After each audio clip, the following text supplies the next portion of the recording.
बड़ी खबर विकास दुबे से जुड़ी बड़ी खबर। 2 घंटे में उज्जैन पहुंचेगी यूपी पुलिस की टीम। उज्जैन कोर्ट में पेश नहीं होगा विकास दुबे। इससे पहले खबर थी कि उज्जैन कोर्ट में पेश होगा, लेकिन उज्जैन कोर्ट में पेश नहीं होगा। बाय रोड विकास दुबे आया था उज्जैन। विकास दुबे के आने के रास्ते के सीसीटीवी फुटेजेस अभी खंगाले जा रहे हैं। तो विकास दुबे उज्जैन कोर्ट में पेश नहीं होगा। 2 घंटे का समय यानी कि तकरीबन 7 बजे के आसपास पहुंच जाएगी यूपी पुलिस। यूपी पुलिस को सौंप दिया जाएगा विकास दुबे को। साथ ही खबर यह भी है कि आज उज्जैन कोर्ट में अभी पेश नहीं होगा विकास दुबे। यूपी पुलिस का इंतजार अब हो रहा है ताकि यूपी पुलिस को हैंडओवर किया जाए।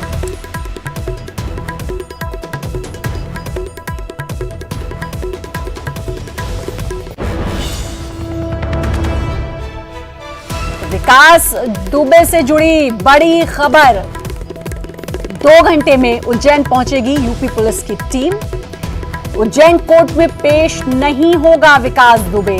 और आपको बता दें कि सड़क के रास्ते उज्जैन आया था विकास दुबे।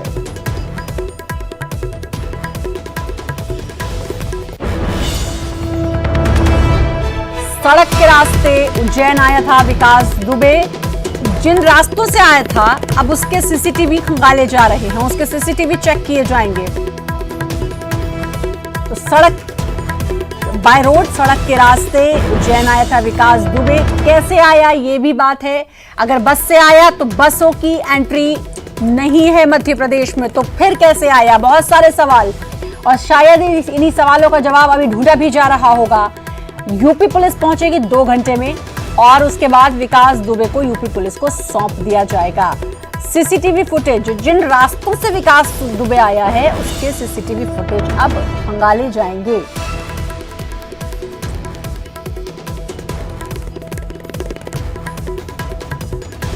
दो घंटे में उज्जैन पहुंचेगी। सुबह से इंतजार है यूपी पुलिस का भी। यूपी पुलिस को सौंप दिया जाएगा विकास दुबे को। तो सुबह से इंतजार, और अब खबर ये है कि 2 घंटे का समय लगेगा यूपी पुलिस को पहुंचने में। और उसके बाद ये भी खबर है कि चार्टर्ड प्लेन के जरिए लेके जाया जाएगा विकास दुबे को। और साथ ही जिस रास्ते ये आया, बाय रोड ये आया है, तो जिन जिन रास्ते आया है, कैसे आया, इन सब सारी चीजों की मालूमात होगी सीसीटीवी फुटेज देख के। तो सीसीटीवी फुटेज अब खंगाला जाएगा जिन रास्तों से विकास दुबे उज्जैन आया। और विकास हमारे संवाददाता हमारे साथ जुड़ चुके हैं। विकास, अब तक इंतजार था कि कोर्ट में पेशी होगी, लेकिन अब खबर यह है कि कोर्ट में पेशी नहीं होगी। 2 घंटे बाद यूपी पुलिस भी पहुंच रही है। ये जानकारी मिली है कि कुछ देर बाद यूपी पुलिस पहुंचेगी, लेकिन इसके साथ साथ में साइमल्टेनियसली ये भी जानकारी मिली है कि यूपी एसटीएफ वीडियो कॉन्फ्रेंसिंग के माध्यम से विकास दुबे से पूछताछ कर रही है। इस पूछताछ में एक जानकारी सामने निकल कर ये आई है कि उसके पास एक फर्जी दस्तावेज पाया गया है जिसमें उसका नाम उसने अपना शुभम बताया है। तो इन सब बिंदुओं को पर लगातार पूछताछ की जा रही है। उज्जैन पुलिस के साथ साथ में एसटीएफ यूपी भी लगातार पूछताछ कर रही है। फिलहाल ये जानकारी थी कि जो आरोपी है विकास दुबे, दुर्दांत अपराधी को उज्जैन कोर्ट में पेश किया जाएगा, लेकिन अब लगातार अभिभाषक संघ जो है वो विरोध कर रहा है, आरोपी को कड़ी सजा देने की मांग कर रहा है। तो ये कयास लगाए जा रहे हैं यहाँ आकर कोई अनहोनी ना हो जाए और अप्रिय स्थिति निर्मित ना हो जाए, लिहाजा ये एहतियात बरतते हुए वीडियो कॉन्फ्रेंसिंग के माध्यम से कोर्ट पेशी कराए जाने की तैयारी की जा रही है। चूंकि जो वक्त है, अब अगर थोड़ी भी देर और होती है तो कुछ देर बाद ये स्थिति निर्मित हो जाएगी कि कोर्ट रूम उठने का समय हो जाएगा, लिहाजा कोर्ट रूम का समय खत्म हो जाएगा। मेरे ठीक पीछे आप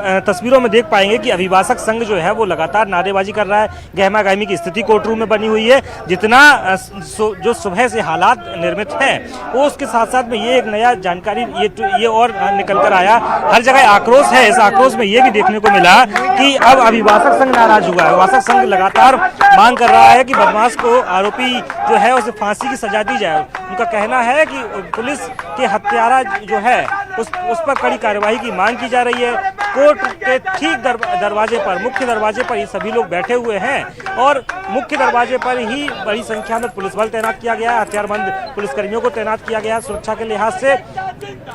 अभिभाषक संघ मांग कर रहा है कि जो आरोपी है उसे फांसी दी जाए।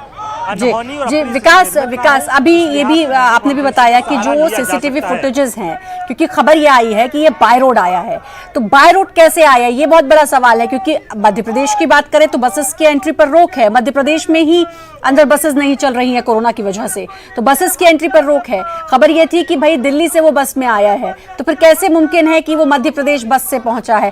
तो शायद इसीलिए सारी सीसीटीवी फुटेजेस खंगाली जाएंगी कि कैसे पहुंचा ये। बिल्कुल श्रद्धा, मैं सुबह से इसी बात पर अडिग हूँ और ये कहा भी जा रहा है कि जिस प्रकार से कयास लगाए जा रहे हैं और बात कही जा रही है कि बस के माध्यम से वो पहुंचा, ये जाहिरा तौर पे ये आसानी से संभव नहीं हो सकता है, क्योंकि बसेस की एंट्री जो है वो फिलहाल नहीं है प्रदेश में। तो अगर बस अवेलेबल ही नहीं है तो पहुंचेगा कैसे? यदि प्राइवेट बस के माध्यम से माल भी लिया जाए कि यदि वो और पहुंचता है अगर तो और अगर ये बस के माध्यम से नहीं पहुंचा, कुछ और जरिया था, तो फिर इसको वो साधन कहां से मिला? कौन कौन इसको इतना सपोर्ट कर रहा था कि इसे हर थोड़ी जगह पर, हर थोड़ी दूरी पर कुछ ना कुछ साधन मिल जा रहा था? मनोज जुड़े हैं हमारे साथ। मनोज, अब पेशी तो नहीं होगी, ये भी खबर आ गई, इंतजार था कि उज्जैन कोर्ट में उसकी पेशी होगी, विकास दुबे की अब पेशी नहीं होनी है, लेकिन सवाल बाय रोड आया तो कैसे आया, कैसे मध्य प्रदेश में इसने कदम रखा? क्योंकि बस पहुंच नहीं सकती, तो यानी कि कोई और साधन, तो फिर कोई ना कोई तो साथ दे रहा था चप्पे चप्पे पर। श्रद्धा, इस वक्त की सबसे बड़ी खबर यही है कि 2 घंटे में, यानी अभी 5 बजे हैं, करीब 7 बजे तक यूपी पुलिस की टीम उज्जैन पहुंच जाएगी और अपने हैंडओवर में जो है इस आरोपी को लेगी। तो यूपी की टीम जो है करीब 2 घंटे बाद पहुंचने वाली है, जानकारी पुख्ता है, और 2 घंटे के बाद इसे अपने साथ जो टीम है विकास दुबे को अपने साथ ले जाएगी। यहाँ तक उसके आने की बात है कि वो कैसे एमपी में पहुँचा, तो अभी तक जो जानकारी मिली है बाय रोड आने की जानकारी उसकी हाथ लगी। हालांकि शेडोल से कुछ तस्वीरें सामने आई थी, कुछ फुटेज सामने आए थे जिसमें उस गाड़ी को दिखाया गया था जिसे उज्जैन में पकड़ा गया है। हालांकि अभी ये कंफर्म नहीं हो पाया, क्योंकि जो आरोपी है विकास दुबे, उससे जब आनंद तिवारी के बारे में भी जानकारी ली गई तो उसने साफ तौर से उसे पहचानने से इनकार कर दिया।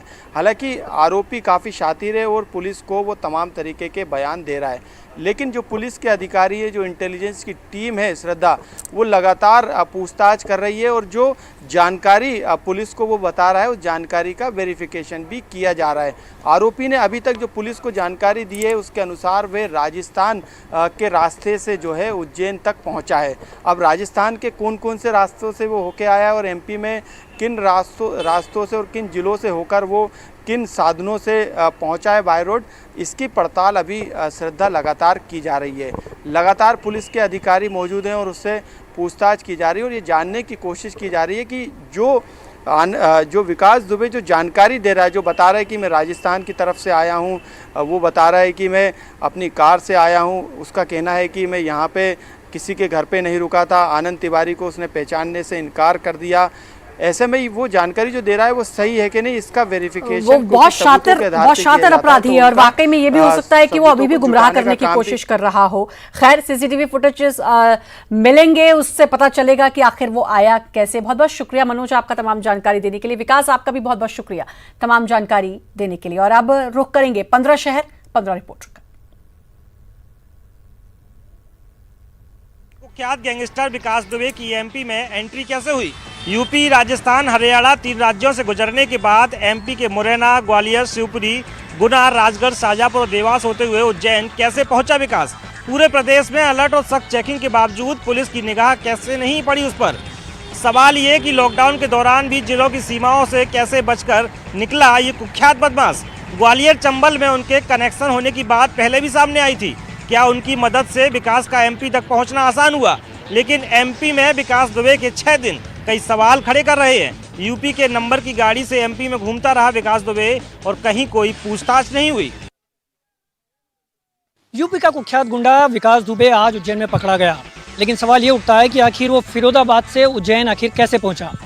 उज्जैन पहुंचने तक की कहानी कुछ इस प्रकार बताई जा रही है कि वो सबसे पहले ग्वालियर के रास्ते आया और गुना से होता हुआ वो उज्जैन पहुंचा और उज्जैन आने के बाद उसने आज महाकाल में दर्शन किए और दर्शन करने के बाद अपने आप को सरेंडर करने के लिए पूरा उसने नाटक रचा, जिसके बाद उज्जैन पुलिस वहां पर पहुंची और उसको फिलहाल गिरफ्तार कर लिया गया है। गिरफ्तार करने के बाद देर शाम को उज्जैन कोर्ट में उसकी पेशी होगी और उसके बाद जो है यूपी पुलिस को उसे सौंपा जाएगा। क्या एमपी अब खूंखार अपराधियों के लिए सुरक्षित शरण स्थली बन गया है? विकास दुबे ने आखिर छिपने के लिए एमपी को ही क्यों चुना? क्या उसे यकीन था कि वो एमपी में आसानी से सफ़र कर पाएगा और किसी की निगाह में नहीं आएगा? विकास दुबे महाकाल मंदिर में दर्शन के लिए आम दर्शनार्थियों की तरह 250 रुपये का टिकट भी लेता है और बेखौफ महाकाल मंदिर परिसर में तसल्ली से फोटो सेशन कराता है। परिसर में बेखौफ घूमता है, लेकिन फिर भी पुलिस की निगाह में नहीं आता है। विकास का उज्जैन के शख्स तिवारी से कनेक्शन, उज्जैन के शराब कारोबारी से जुड़े तार, ये सब पुलिस की निगाह में पहले क्यों नहीं आए? सवाल ये भी है कि इंटेलिजेंस को आखिर इनपुट क्यों नहीं मिल पाया। एक फूल बेचने वाला विकास दुबे को पहचान लेता है, लेकिन एमपी पुलिस उसे नहीं पहचान पाती। विकास दुबे 6 दिनों तक एमपी में घूमता रहा और किसी को उसका सुराग नहीं मिला। फूल बेचने वाले एक दुकानदार के शक पर यूपी के मास्टरमाइंड विकास दुबे को पकड़ा गया। जब मास्क उतारने के बाद विकास दुबे फूल वाले से बातचीत करता है तो फूल वाले को उस पर शक होता है। फूल वाला प्राइवेट सिक्योरिटी गार्ड को विकास दुबे के बारे में जानकारी देता है। इसके बाद प्राइवेट सिक्योरिटी गार्ड एक पुलिस जवान के साथ महाकाल मंदिर के कैंपस में जाता है और विकास दुबे को पकड़ता है। विकास दुबे पूछताछ में कोई जवाब नहीं दे पाता है। फिर उसे महाकाल स्थित चौकी पर लाया जाता है। सवाल यह है कि महाकाल मंदिर परिसर के अंदर कदम कदम पर चौकसी है, इसके बावजूद भी विकास दुबे कैसे मंदिर के अंदर पहुंच गया? सवाल ये है कि जब पहले से ही एमपी में इनपुट था कि विकास दुबे का शहडोल और अन्य जिले पे कनेक्शन है, तो उनके नजदीकियों पर आखिर क्यों निगरानी नहीं की गई? उत्तर प्रदेश के फरार गैंगस्टर विकास दुबे के एमपी कनेक्शन की पुष्टि आज उस वक्त हो गई जब उज्जैन में उसे पुलिस ने पकड़ लिया। यूपी का शूटर बालन भी शहडोल के कोनी के पास से पकड़ा गया है। ये बदमाश अतीक अहम का शूटर बताया जाता है। शहडोल कब आया, किस मकसद से आया, ये पूछताछ भी पुलिस कर रही है। कहा यह भी जा रहा है कि विकास दुबे के इसके तार जुड़े थे। इस बीच ये सवाल उठ रहा है कि आखिर पुलिस सतर्क क्यों नहीं रही। यूपी एसटीएफ की टीम ने 3 दिन पहले ही मध्य प्रदेश में दस्तक दे दी थी और विकास दुबे के रिश्तेदार के घर पर 2 लोगों को हिरासत में भी ले लिया था। इस बीच सवाल उठता है कि मध्य प्रदेश पुलिस आखिर एक्टिव क्यों नहीं हुई।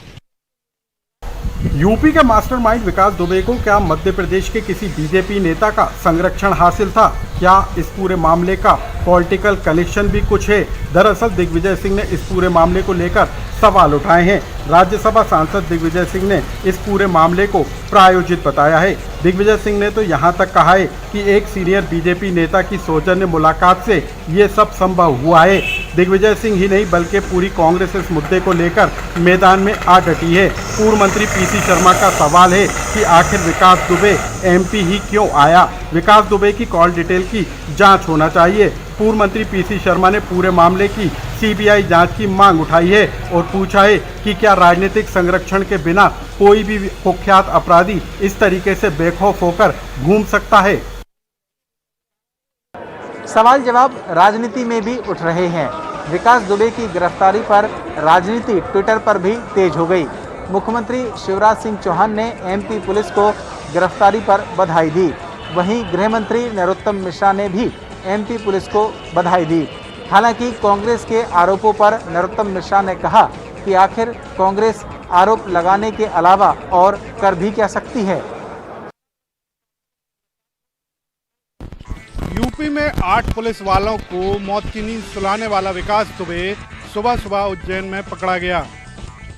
सुरक्षा कर्मी ने इसे पकड़कर पुलिस को सूचना दी, जिसके बाद पुलिस ने इसे गिरफ्तार कर लिया। गैंगस्टर विकास दुबे के सरेंडर की तस्वीरें और वीडियो वायरल होने के बाद भाजपा और कांग्रेस के बयान भी सामने आने लगे हैं। सीएम शिवराज ने जहां विकास दुबे की गिरफ्तारी को लेकर एमपी पुलिस की तारीफ की है, वहीं पूर्व नेता प्रतिपक्ष अजय सिंह राहुल ने इसे सरेंडर बताते हुए पुलिस की कार्यवाही पर सवाल खड़े किए हैं। उन्होंने ट्वीट करते हुए लिखा है कि महाकाल मंदिर में आरोपी विकास दुबे खुद ये कह रहा है कि वह विकास दुबे है कानपुर वाला, वह आरोपी है।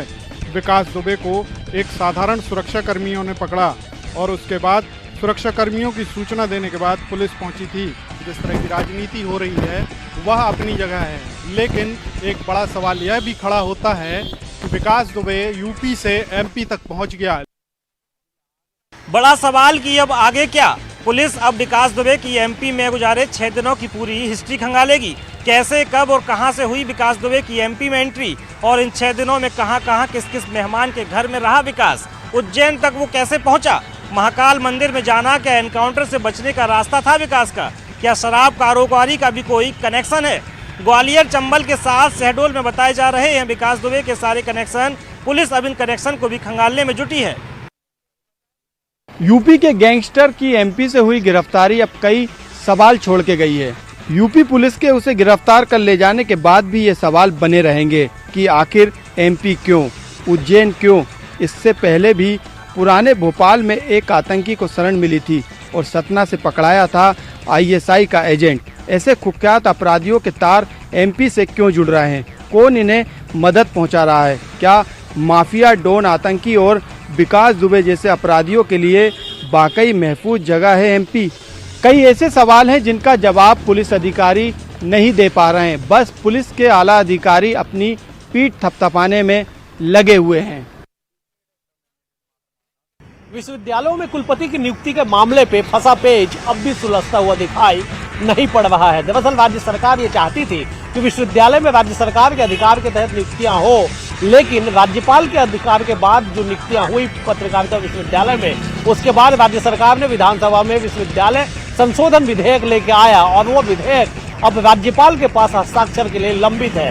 राज्यपाल की ओर से कुछ सुझाव मांगे गए थे, कुछ जानकारियां मांगी गई थी, जिन जानकारियों को गुरुवार को राज्य के 4 मंत्री रविंद्र चौबे, मोहम्मद अकबर, उमेश पटेल और शिव डहरिया ने राजभवन जाके सौंपा। जिसके बाद राजभवन की ओर से ये कहा गया है, राज्यपाल की ओर से कहा गया है कि जब तक यूजीसी से वो चर्चा नहीं करेंगी तब तक उस विधेयक पे साइन नहीं करेंगी। मतलब ये कि जितनी आसानी से राज्य सरकार ये समझ रही थी कि विश्वविद्यालय में कुलपतियों की नियुक्ति का अधिकार राज्य सरकार को मिल जाएगा, उतनी आसानी से काम होता दिखाई पड़ नहीं रहा है। बहरहाल देखना होगा कि इस पूरे फसोपेश के बाद अब स्थिति क्या बनती है और राज्यपाल के अधिकार के बाद क्या राज्य सरकार को अधिकार मिल पाता है कि विश्वविद्यालय में वो अपने तरफ से कुलपतियों की नियुक्ति कर सके।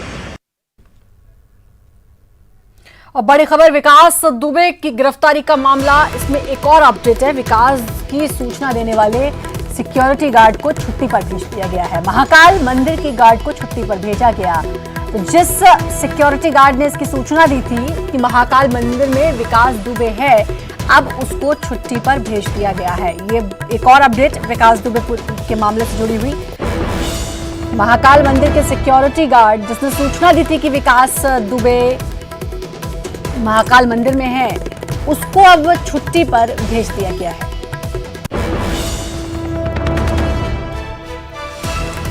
महाकाल मंदिर के गार्ड को छुट्टी पर भेजा गया। विकास दुबे की सूचना सिक्योरिटी गार्ड ने दी थी पुलिस को और अब उस सिक्योरिटी गार्ड को छुट्टी पर भेज दिया गया है। क्यों छुट्टी पर भेजा गया ये भी पता चलेगा, लेकिन फिलहाल उस सिक्योरिटी गार्ड को छुट्टी पर भेज दिया गया है। इसी सिक्योरिटी गार्ड ने सूचना दी थी कि विकास दुबे महाकाल मंदिर में मौजूद है और उसके बाद ही विकास दुबे की गिरफ्तारी हुई थी। लेकिन अब अपडेट यह है विकास दुबे मामले में कि इस सिक्योरिटी गार्ड को छुट्टी पर भेज दिया गया।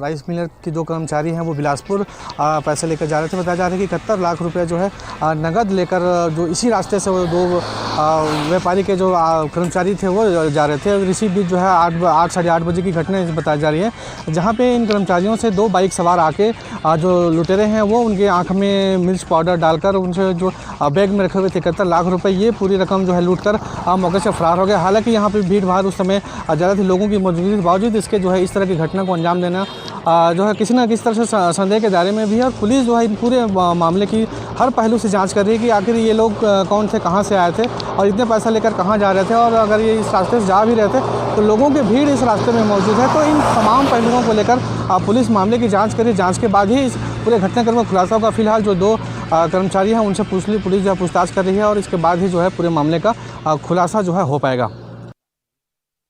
मेट्रो सिटीज की तर्ज पर कोरोना टेस्ट ऑन व्हील्स की सुविधा अब रायपुर में भी मिल पाएगी। रायपुर नगर निगम ने इसके लिए एक स्पेशल बस मंगाई है, जिसमें तमाम साजो सामान और परीक्षण की सुविधा मौजूद रहेगी। शहर में घूम कर लोगों की जांच इस बस के द्वारा होगी। और साथ ही ये उन इलाकों में जाएगी जहां पर कोरोना से संक्रमित व्यक्ति मिला हो या फिर रेड जोन का वो इलाका जहां पर कोरोना संक्रमण की संभावना हो। ऐसे में एक दिन में 35 लोगों की जांच इस स्पेशल बस में होगी।